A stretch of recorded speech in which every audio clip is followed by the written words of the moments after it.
So we ordered the best-selling laptop on Amazon under 50,000 rupees. This has 161 ratings with an overall rating of 4.3. So is this actually good? Should you buy this? I mean, if you follow us, you'd know that we do a series on shorts where we test out the best-selling devices on Amazon. And when we bought the best-selling laptop on Amazon under 50,000 rupees, we had to make a full video because this is a laptop and there's plenty to talk about. But the laptop I'm talking about is the HP 15S Ryzen variant that costs rupees 49,999. And we have been testing this laptop for a week now, so I'm going to divide this video into 4 sections.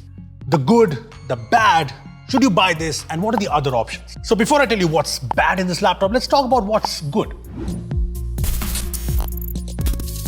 So first of all, the laptop has a very HP sort of design and I have a lot of problems with it, which I'll get to, but I like that the laptop is mostly sleek and it is lightweight at 1.69 kg, so it's very portable. But the best thing about this laptop is its performance. I mean, this is powered by the Ryzen 5 5500U, which is a 6-core, 12-threads chipset that can go up to 4 GHz. And this is a fairly good chipset for this price range. And I also like that this laptop has 16 GB RAM and 512 GB SSD, so no cut downs here. As for benchmarks, I know there are 12 Gen Core i3 options in this price range, but we compared it to the laptops that we have in our office. Now we compared the laptop to the Fujitsu CH, which we have, and it's powered by the Core i5-1135G7. And as you can see, the scores are comparable.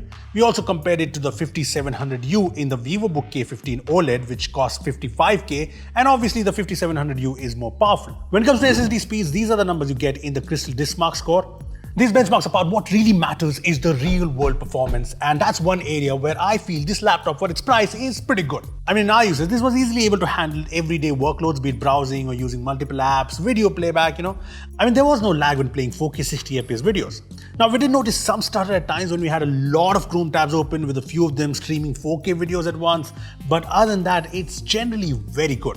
We even tried some Photoshop on this to get a better idea on the performance, and I wouldn't say it offers the best Photoshop performance, but it's usable. It's not bad, not at all. You can also do some casual gaming on this. CSGO at 1080p with low settings was kind of playable at mostly 60 FPS and above. Another thing I like about this laptop is that even during benchmark sessions or some gaming sessions, the laptop does not heat up and the CPU does not go over 79 degrees Celsius. The fans also aren't crazy loud either, and I think the good thermal performance in this laptop is a combination of the single fan, the heat pipe, along with the low TDPU of the 5500U. The performance apart, the HP 15S kind of does well on the upgradeability factor.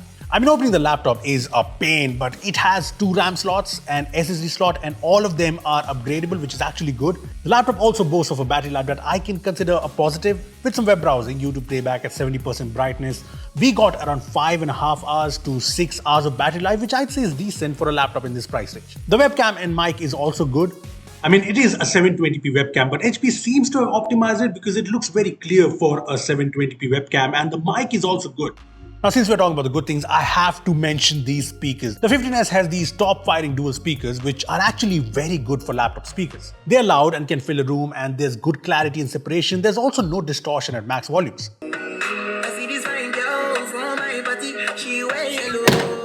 Below the speakers are the trackpad and the keyboard combo. Now the trackpad isn't the biggest, but it's smooth, be it while scrolling or using the gestures, and clicking is good too. The keyboard is also fairly good, the keys are well spaced out, and while they don't offer the best travel or stability, they are good to type on, no doubts. The only problem is, you know what, let's talk about the negatives in this laptop.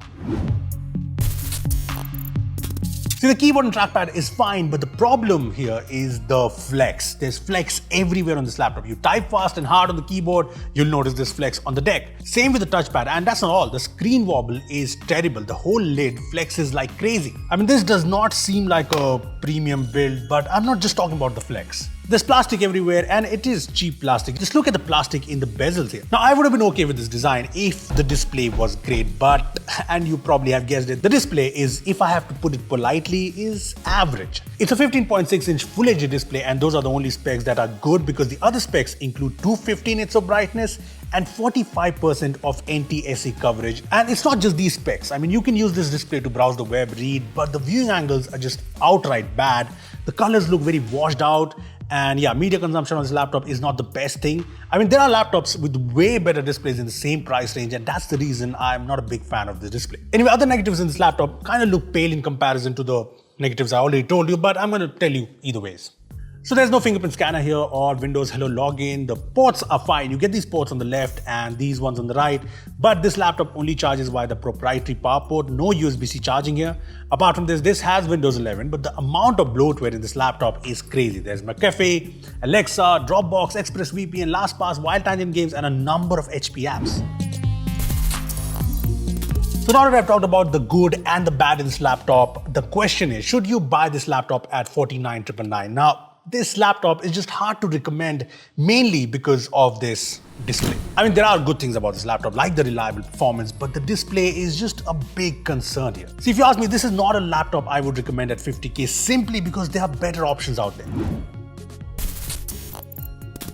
So let's talk about the other options that you can get under 50,000 rupees. My favorite option is the Asus VivoBook K15 OLED that offers an OLED display with 600 nits of brightness, 100% DCI-P3 coverage, the same 5500U chipset at 48K. Now this has 8GB RAM. So if you can up your budget, I'd suggest you to go for the Ryzen 7 5700U variant, which brings a decent performance upgrade and also 16GB RAM. There's also the VivoBook 15 OLED with 12th Gen Core i3 CPU and the same OLED display at 48K. So that's also a very good option. Now, if you have used any other laptop under 50,000 rupees, make sure to share your experience in the comment section below so that everyone knows. And if you enjoyed watching this video, make sure to hit like.